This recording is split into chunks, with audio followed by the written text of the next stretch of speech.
Halo, apa kabar? Semoga kalian selalu dalam keadaan baik ya. Langsung ke fokus konten kali ini, ada film 30 Minutes or Less. Film ini dirilis tahun 2011, mengisahkan tentang seorang pemuda bernama Nick. Ia bekerja sebagai pengantar pizza. Suatu hari Nick mengalami hal yang tak terduga, di mana di tubuhnya sudah dipasangi bom oleh dua orang penjahat gila. Mereka juga memaksa Nick untuk melakukan hal yang mereka mau. Mampukah Nick lolos dari ancaman mereka? Kita langsung masuk ke cerita. Let's get it. Di awal film kita akan dikenalkan dengan seorang pemuda bernama Nick. Ia bekerja sebagai seorang pengantar pizza, di mana di restoran tempatnya bekerja juga memiliki moto 30 menit atau gratis, yang berarti jika pesanan tidak sampai dalam waktu 30 menit, maka pizza itu dianggap gratis dan gaji Nick akan dipotong atas kerugian tersebut. Hal ini kerap dimanfaatkan oleh para customer yang berada di luar kota. Mereka memesan pizza dengan jarak yang hampir mustahil untuk bisa sampai tepat waktu. Nick juga memiliki sahabat bernama Chad. Ia adalah sahabat Nick dari kecil. Chad bekerja sebagai seorang guru SD. Ya, selayaknya sahabat, mereka tentu sangat akrab.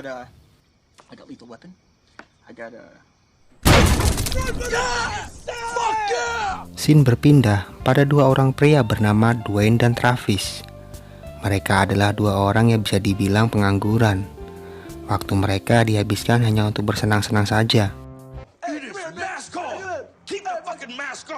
Dwayne kerap disindir oleh ayahnya, yang mantan seorang militer, untuk bekerja atau melakukan hal yang bermanfaat.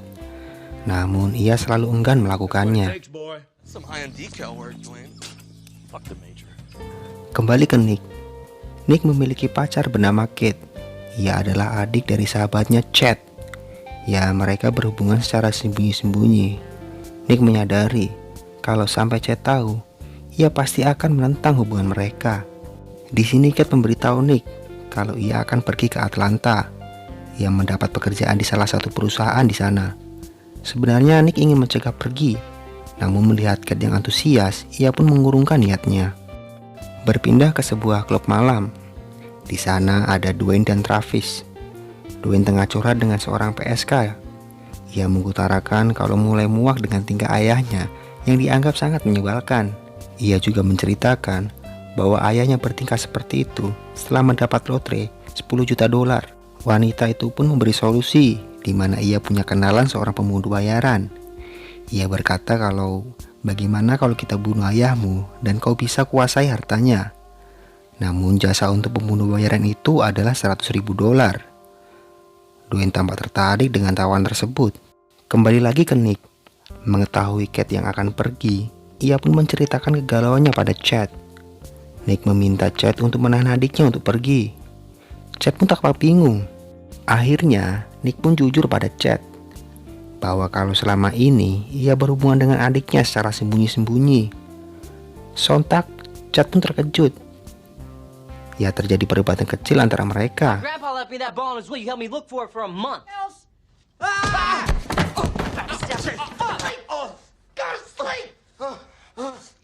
Kembali ke Dwayne dan Travis yang sedang membersihkan kolam milik ayahnya. Dwayne mulai membahas tawaran wanita di klub kemarin pada Travis. Travis pun tertarik dan mereka mulai mencari ide-ide untuk mendapatkan 100 ribu dolar dengan cepat. Ide gila pun muncul. Mereka berniat memasang bom pada seseorang dan memaksanya untuk merampok sebuah bank.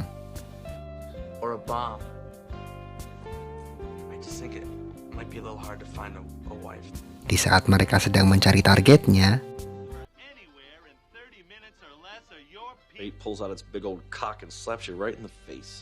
ya, orang tersebut adalah Nick.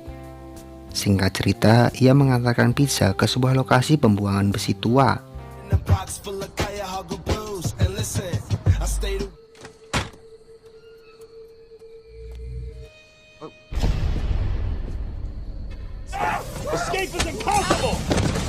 Nick yang malang pun berhasil dilumpuhkan. Keesokannya, Nick dikejutkan dengan dua orang di depannya dan rompi bom yang sudah ada di tubuhnya. Dwayne dan Travis pun mulai menjelaskan maksud mereka, di mana Nick diminta untuk merampok sebuah bank dan mengambil uang sebesar $100.000. Mereka juga menjelaskan cara kerja bom tersebut, yakni akan meledak jika lebih dari 10 jam tidak memasukkan kode pembuka rompi dan lewat remote sekali tekan yang mereka pegang untuk memastikan Nick tidak melapor polisi dan melakukan hal-hal konyol lainnya. Nick yang tak memiliki pilihan lain pun bergegas pergi. Tanpa pikir panjang, ia pun menghampiri Chad yang saat itu sedang mengajar. Nick pun menjelaskan hal yang terjadi padanya. Sontak, Chad pun kaget dan tak habis pikir kalau bom itu ada di sekolahnya. Mengetahui Nick adalah sahabatnya, ia pun membantu Nick. Chad memulai mencari cara-cara membuka bom di internet. Namun, tentu hal itu tidak ada di sana. Dirasa sudah tidak ada jalan lain, mau tidak mau, Nick pun harus merampok sebuah bank. Ia meminta bantuan Chad untuk hal itu. Chad memberi syarat pada Nick. Ia akan membantunya, tapi jangan pernah berhubungan lagi dengan adiknya. Nick pun dengan berat hati menyanggupinya. Singkat cerita, mereka mulai membeli peralatan untuk merampok, dari senjata mainan, topeng ski, dan lain-lain. Dwayne dan Travis pun terus memantau pergerakan Nick, kalau-kalau ia menghubungi polisi. Di perjalanan, Nick berencana untuk mengganti mobilnya. Tentu sangat beresiko menggunakan mobil tersebut untuk merampok bank. Di samping mobil tersebut memang gampang dikenali, dan sudah tua, tentu tidak cukup cepat untuk kabur. Mereka memutuskan untuk mencuri mobil salah satu kenalan mereka.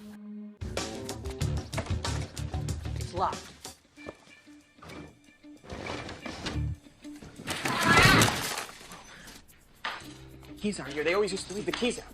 Yeah. Dengan ancaman senjata mainan, mereka berhasil mendapatkan mobil tersebut. We're obviously stealing the car, and I don't want you to report it stolen. And I swear to God, I will shoot your son. Now open the fucking garage door. Sebelum menunjuk bank, Nick mampir ke resto tempatnya bekerja. Ia mengatakan pada Chad kalau ia hanya ingin memaki bosnya, lalu pergi mengundurkan diri. Namun, Nick justru pergi ke tempat lain. Tentu membuat Dwayne dan Travis curiga. Travis pun mengikutinya. Ternyata Nick mengunjungi Kate. Ia mencurahkan seluruh perasaannya pada Kate di atap gedung.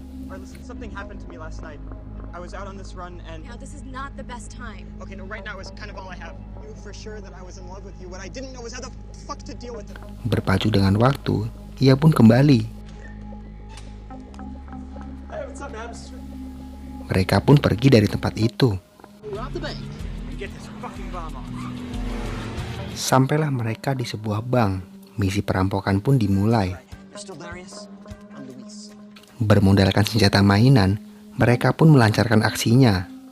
Mereka berhasil mendapatkan uang tersebut.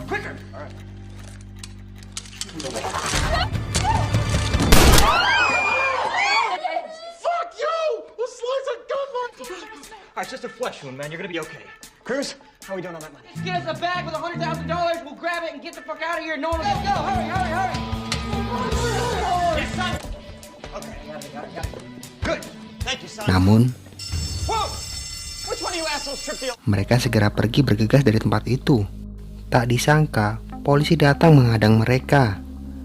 Nick pun menunjukkan bom yang ada pada tubuhnya dan mengancam akan meledakkannya.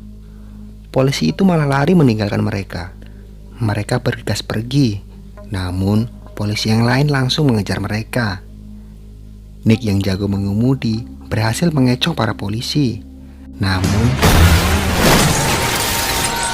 Nick dan Chad pun segera pergi dari tempat itu dan kabur menggunakan angkutan umum.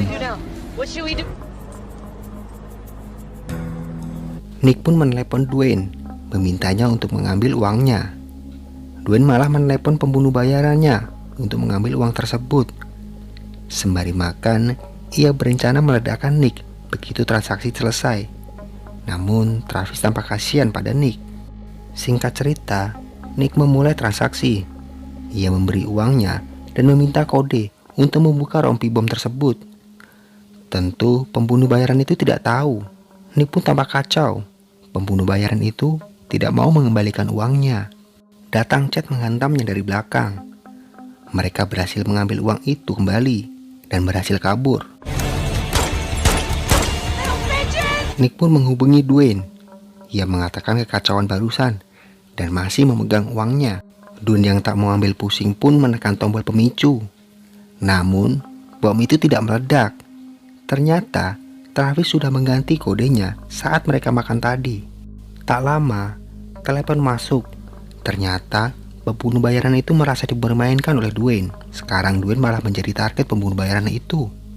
Tak mau hal itu terjadi, mereka berencana menculik Kate. Di sisi lain, si pembunuh bayaran mengunjungi rumah Dwayne untuk membantainya. Tapi ayah Dwayne memberi perlawanan. Namun, ia lalu pergi ke kamar Dwayne dan mendapati lokasi base camp tempat Dwayne berada. Lanjut, Dwayne menelepon Nick. Kali ini ia menyandera Kate. Tentu membuatnya tak bisa berbuat apa-apa selain menurutinya. Dwayne meminta Nick untuk membawa uangnya ke tempat pembuangan besi tua.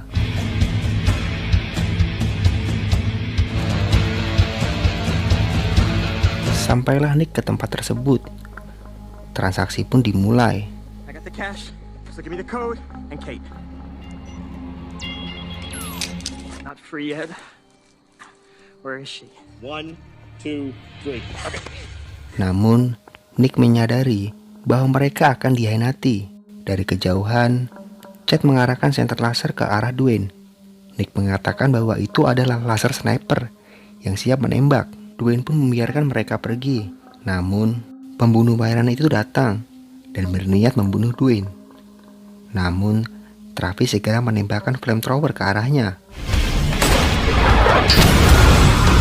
Nick pun membawa uang itu dan bergegas pergi meninggalkan tempat tersebut. Dwayne yang mengetahui hal itu langsung mengejarnya. Namun, ternyata Nick sempat mengatur ulang bomnya sebelum ia pergi. Mereka berhasil lolos dan film pun berakhir.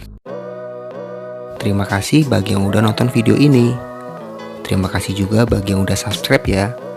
Kedepan saya pastikan akan ada video yang akan seru. Jadi jangan lupa like, komen, subscribe. Sampai ketemu lagi. Bye.